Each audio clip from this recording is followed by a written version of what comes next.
রাধে রাধে। দেখো রাধে রাধে দিয়ে স্টার্ট করলাম, কারণ আজকে গেছিলাম রাম মন্দিরে। আর রাম মন্দির এটা হচ্ছে নিউ টাউন রাম মন্দির, এত সুন্দর। দেখো সাইডে ঢুকেই প্রথমে বিরাট বড় একটা বজরংবলীর মূর্তি, তারপরে পুরো প্রেম মন্দিরের মতোই করা ছিল, নানা রকম মূর্তি, দু পাশ জুড়ে পুরো ঠাকুরে ভরা।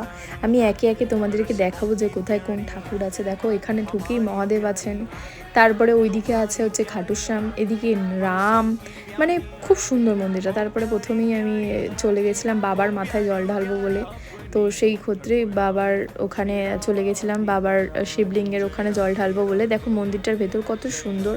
এই যে এখানে শিবলিঙ্গ ছিল, আমি মালা পরিয়ে ফুল দিয়ে তারপর জল ঢেলে নিলাম।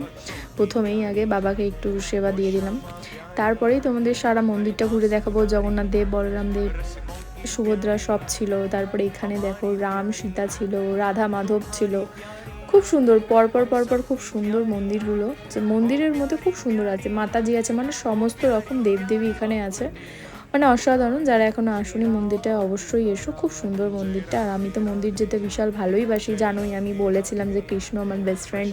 আর মন্দিরটা আমি আলাদাই একটা ভাইব পাই, একটা পজিটিভনেস পাই, তাই জন্য আমি মন্দিরে বারবার যেতে চাই। দেখো এখানে খুব সুন্দর কালী মূর্তি আছে, তারপরে খাটুশ্যামজি আছেন, তারপরে নানা রকম বজরংবলী আছেন, সব আছে, সব আছে মন্দিরটার মধ্যে, মানে নানা রকম ঠাকুর, মানে ওখানে আরও খুব সুন্দর ক্রিয়েটিভিটি ওখানে। এখানে মাতাজি আছেন, দুর্গা আর কি।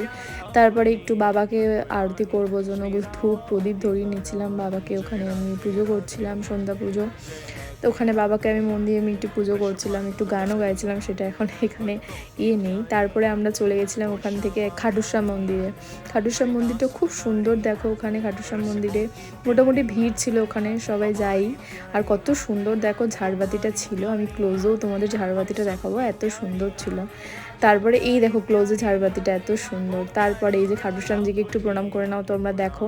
তারপর এটা চলে গেছিলাম মাতা রানীর ওখানে। মাতা রানীর ওখানে দেখো কি সুন্দর, মানে দোলনা ঝুলিয়েছিল ওখানে, ছোটো ছোটো বাচ্চা। দেখো মাতাজি নিজেকে ওখানে খুব সুন্দর দোলনার মধ্যেই ঝুলছিল আর কি, ওদের একটা কিছু নিয়ম ছিল মনে হয় ওখানে।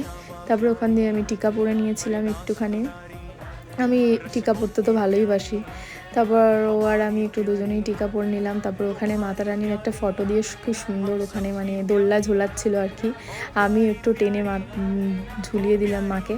তারপরে দেখো ওখানে কি সুন্দর একটা রাক্ষসের গুহা মতো, ওটা এখনও খোলেনি ঠিক, ওর ভেতর থেকে মনে হয় গিয়ে ওখানেও মন্দির হবে।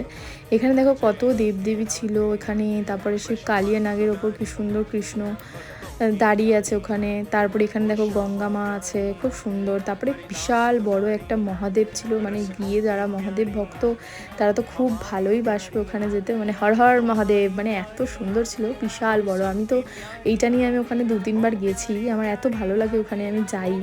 তোমরা অবশ্যই এসো, যারা এখনও চেনো না অবশ্যই এসো, খুব সুন্দর। এর পাশেই আছে বিশাল বড় বজরংবলী। ঠিক আছে, আজ পর্যন্ত এটাই, আবার দেখা হবে, বাই বাই, টাটা, ভালো থেকো।